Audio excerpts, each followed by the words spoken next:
اصلاحی بیانات بر وقت حاصل کرنے کے لیے بیان ٹیوب چینل کو سبسکرائب ضرور کریں۔ ذرا توجہ سے سنیے کہ مرد کا جہاد دشمن کے ساتھ ہوتا ہے تلوار کے ذریعے سے، عورت کا جہاد گھر میں ہوتا ہے غیر محرم سے اپنی عزت کی حفاظت کرنے کے لیے۔ چنانچہ نبی علیہ السلام نے مردوں سے جہاد کرنے پر بیعت لی تھی، نبی علیہ السلام نے عورتوں سے عزت و عصمت کی حفاظت کرنے پر بیعت لی تھی۔ مجاہد کا جہاد گھر سے باہر نکل کے ہوتا ہے، عورت کا جہاد گھر میں رہ کر عزت کی حفاظت کرنے سے ہوتا ہے۔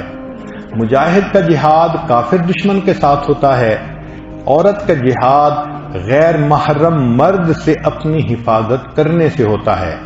دشمن مجاہد کے اوپر گولیاں برساتا ہے، غیر محرم مرد عورت پر مست نگاہوں کے تیر چلاتا ہے۔ دشمن مجاہد کے ملک پر قبضہ کرنا چاہتا ہے، غیر محرم عورت کے جسم پر اختیار حاصل کرنا چاہتا ہے۔ دشمن مجاہد کے ملک کی وسائل سے فائدہ لینا چاہتا ہے، غیر محرم عورت کے جسم سے لطف اندوز ہونا چاہتا ہے۔ مجاہد دشمن کو ملک کی سرحد سے دور رکھتا ہے، عورت غیر محرم کو اپنے آپ سے دور رکھتی ہے۔ مجاہد دشمن کو ملک کے اندر 1 انچ گھسنے کی اجازت نہیں دیتا، عورت غیر محرم کو اپنے جسم کے ساتھ 1 انگلی ٹچ کرنے کی اجازت نہیں دیتی۔ مجاہد دشمن پر اعتماد نہیں کرتا، عورت غیر محرم پر اعتماد نہیں کرتی۔ مجاہد مورچے میں رہ کر دفاع کرتا ہے، عورت گھر کی 4 دیواری میں رہ کر عزت کا دفاع کرتی ہے۔ مجاہد سمجھتا ہے دشمن نے دیکھ لیا تو جان کا خطرہ ہے، عورت سمجھتی ہے غیر محرم نے دیکھ لیا تو عزت آبرو کا خطرہ ہے۔ دشمن مجاہد کے ملک کو لوٹ لیتا ہے، غیر محرم عورت کی عزت و آبرو کو لوٹ لیتا ہے۔ مجاہد نے دشمن کو دور رکھ کر غازی کا درجہ پایا، عورت نے غیر محرم کو دور رکھ کر اللہ کے ہاں مجاہدہ کا لقب پایا۔ مجاہد دشمن سے چھپ کے کام کرتا ہے، عورت غیر محرم سے چھپ کر اپنا کام کرتی ہے۔ مجاہد دشمن کے وار سے بچنے کے لیے زرہ پہنتا ہے، عورت غیر محرم کی نگاہوں سے بچنے کے لیے برقع پہنتی ہے۔ مجاہد کو دشمن کے سامنے استقامت دکھانے پر کامیابی ملتی ہے، عورت کو غیر محرم کے مقابلے میں استقامت دکھانے پر کامیابی ملتی ہے۔ دشمن مجاہد سے مذاکرات کو چال کے طور پہ استعمال کرتا ہے، غیر محرم عورت سے بات چیت کو چال اور جال کے طور پہ استعمال کرتا ہے۔ دشمن مجاہد کے ملک میں جاسوس بھیجتا ہے، غیر محرم عورت کی طرف کوئی پیغام رساں یا میسج یا فون کال بھیجتا ہے۔ دشمن مجاہد کے راستے میں سرنگیں بچھاتا ہے، غیر محرم عورت کی طرف تحفے تحائف بھیج کر اس کے لیے روحانی سرنگیں بچھاتا ہے۔ مجاہد کو دن رات سرحد کا پہرا دے کر اجر ملتا ہے، عورت کو دن رات غیر محرم سے محتاط رہنے پر اجر ملتا ہے۔ مجاہد دشمن کو رمل کے ذریعے کمزوری کا پتہ نہیں چلنے دیتا، عورت پردے کے ذریعے غیر محرم کو اپنے حسن کا پتہ نہیں چلنے دیتی۔ اندرونی دشمن مجاہد کو ہتھیار ڈالنے پہ مجبور کر دیتا ہے، عورت کو اس کا نفس غیر محرم کے سامنے نرم ہو جانے پہ مجبور کرتا ہے۔ مجاہد کو جہاد اللہ کا قرب عطا کرتا ہے، عورت کو پاک دامنی اللہ کا قرب عطا کرتی ہے۔ مجاہد کو دشمن سے خطرہ ہو تو مومن دوست سے مدد ملتی ہے، عورت کو غیر محرم سے خطرہ ہو تو محرم مردوں سے مدد ملتی ہے۔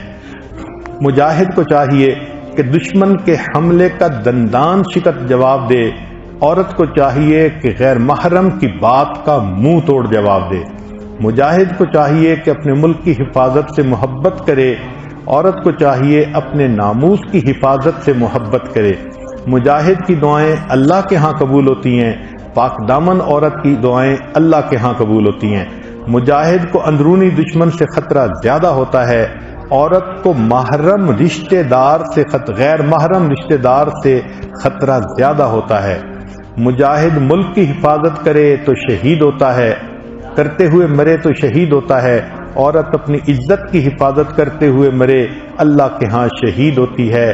مجاہد کو چاہیے اپنی کامیابی کے لیے اللہ سے دعا مانگے، عورت کو چاہیے اپنی عزت و ناموس کی حفاظت کے لیے ہمیشہ اللہ سے دعا مانگے۔ اب ایک آخری نقطہ جس کو بہت کلیئرلی سمجھنا چاہیے وہ یہ تھا کہ 3 لفظ ہوتے ہیں، ایک ہوتا ہے لائکنگ، ایک ہوتا ہے لونگ اور ایک ہوتا ہے لسٹنگ۔ یہ 3 الگ الگ لفظ ہیں، تینوں کی باؤنڈریز الگ الگ ہیں۔ لائکنگ بہت ابتدائی چیز ہے، لونگ اس سے بھی اوپر کی چیز ہے اور لسٹنگ انتہا درجے کی چیز ہے۔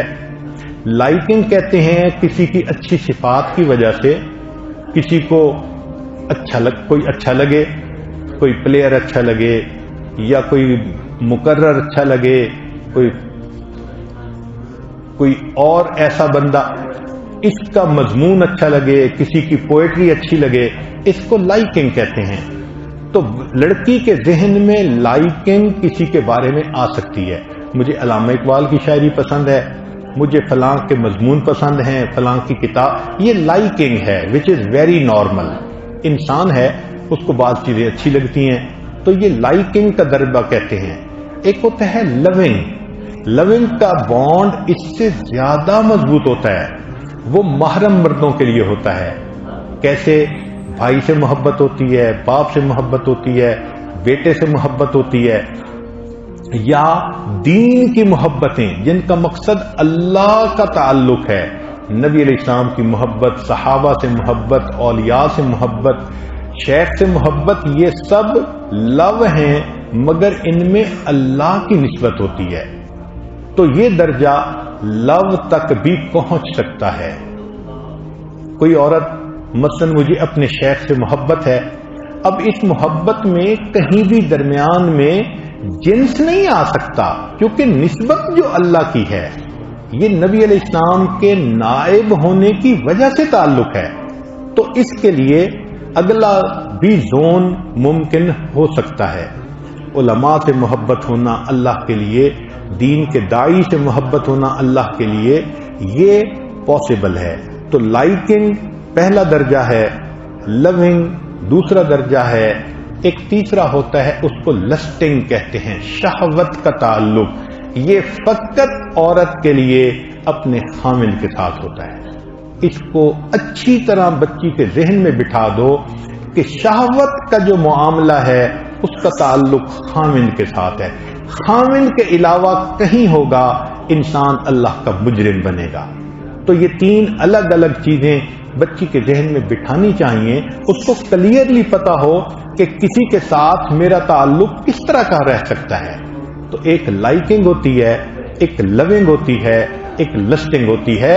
لسٹنگ کو اللہ نے خامند کے لیے مخصوص کر دیا، لہذا کوئی بھی بندہ چاہے محرم ہو چاہے وہ دین کے تعلق والا ہو، اگر وہ لسٹفل کوئی بات کرتا ہے اس کا مطلب وہ اپنی حد سے بڑھ رہا ہے، عورت کو اس سے پرہیز کرنے کی ضرورت ہے۔ تو یہ 3 زون بچی کو بتانے چاہیے، پہلا زون لائکنگ ہے، دوسرا زون لونگ ہے، تیسرا زون وہ لسٹنگ ہے۔ لسٹنگ کا زون فقط خامند کے لیے ہے، اور ان سب کا اصلی اصول یہ ہے کہ اگر بچی کو دوستی لگانے کی مرض ہے، کتنی ہی ذہین کیوں نہ ہو، بیچ دریا میں کشتی ڈبو بیٹھے گی، اور اگر اس کو دوستی لگانے کی مرض نہیں تو وہ کتنی کند ذہن کیوں نہ ہو، اپنی کشتی ہمیشہ کنارے لگا دے گی۔ اس لیے ماں باپ کو دعا بھی کرنی چاہیے، اللہ ان نوجوان بچوں اور بچیوں کو ایسی جوانی دیں جو بے داغ ہو۔ علامہ اقبال نے کیا خوبصورت بات کہی، ہوئی نہ زاغ میں پیدا بلند پروازی، خراب کر گئی شاہی بچے کو صحبت زاغ، حیا نہیں ہے زمانے کی آنکھ میں باقی، خدا کرے کہ جوانی تیری رہے بے داغ۔ دعا ہے اللہ ہمارے نوجوان بچوں اور بچیوں کو بے داغ جوانی عطا فرمائے۔ وآخر دعوانا ان الحمد للہ رب العالمین۔